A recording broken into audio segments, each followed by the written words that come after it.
అది ఒక చిన్న పల్లెటూరు. ఆ గ్రామం పేరు చంద్రవల్లి గ్రామం.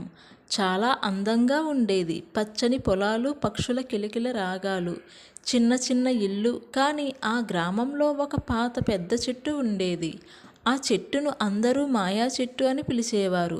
గ్రామంలోని పెద్దవాళ్ళు పిల్లలకు ఈ విధంగా చెప్పేవారు: ఆ చెట్టు దగ్గరకు రాత్రి వెళ్ళొద్దు, అక్కడ ఏదో భయంకరమైన శబ్దం వస్తుంది. ఆ శబ్దం ఏమిటో ఎవరికీ తెలియని రహస్యం అని అన్నారు ఆ గ్రామం వాళ్ళు. ఆ గ్రామంలో రణధీర్ అనే బాలుడు ఉండేవాడు. రణధీర్కి ఇలాంటి విషయాలు తెలుసుకోవాలంటే చాలా ఆసక్తిగా ఉండేవాడు. ఒకరోజు అతను తన స్నేహితులతో ఇలా అన్నాడు: మనమంతా వెళ్ళి ఆ మాయా చెట్టు రహస్యం ఏమిటో తెలుసుకుందాం అని అన్నాడు రణధీర్. ఆ మాటలు విన్న స్నేహితులు భయపడ్డారు. కానీ రణధీర్ మాత్రం చాలా ధైర్యవంతుడు. ఆ రాత్రి చంద్రుడు వెలుగుతున్నప్పుడు రణధీర్ నెమ్మదిగా ఇంటి నుండి బయటకు వచ్చాడు.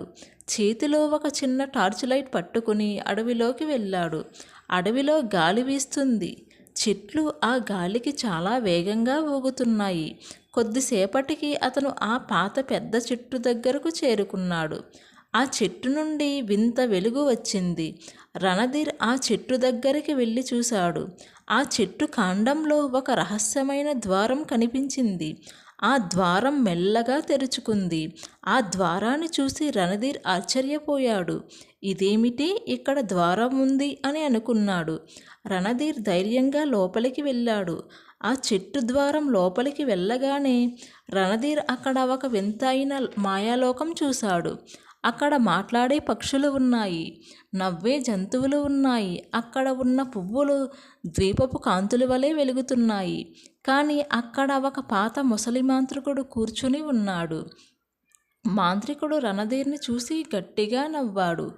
మాయా మాంత్రికుడు ఇలా అన్నాడు: ఓ బాలక, చాలా సంవత్సరాల తర్వాత మానవులు ఈ రహస్య చెట్టు రహస్యం కనుగొన్నారు.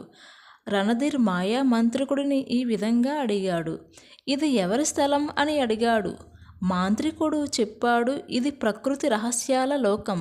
ఈ చెట్టు ప్రకృతిని కాపాడే ద్వారం అని మాంత్రికుడు చెప్పాడు.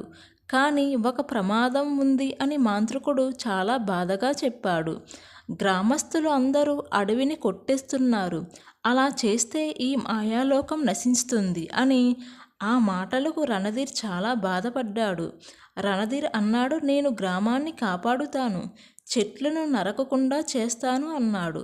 మాంత్రికుడు రణధీర్కి ఒక చిన్న విత్తనం ఇచ్చాడు. ఈ విత్తనం చాలా శక్తివంతమైనది. దీన్ని నాటితే అడవి అంతా మళ్ళీ పెరుగుతుంది అని. రణధీర్ గ్రామానికి వచ్చి అందరికీ నిజం చెప్పాడు. మొదట ఎవ్వరూ నమ్మలేదు. కానీ అతను ఆ విత్తనం నాటిన తర్వాత కొన్ని రోజుల్లో అక్కడ పెద్ద చెట్టు మొలిచింది.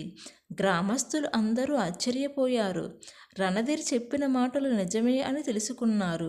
అందరూ అడవిని కాపాడాలని నిర్ణయించుకున్నారు. కొన్ని సంవత్సరాల తర్వాత చంద్రవల్లి గ్రామం పచ్చని అడవులతో నిండిపోయింది. ఆ మాయా చెట్టు ఇంకా అక్కడే ఉంది. కానీ అది భయంకరమైన చెట్టు కాదు, ప్రకృతిని కాపాడే చెట్టు అని అందరూ అంటున్నారు. మనము చెట్లను కాపాడితే ప్రకృతి మనల్ని కాపాడుతుంది. వీడియో నచ్చితే లైక్ చేయండి. ఇలాంటి కథల కోసం మన ఛానల్ని సబ్స్క్రైబ్ చేసుకోండి.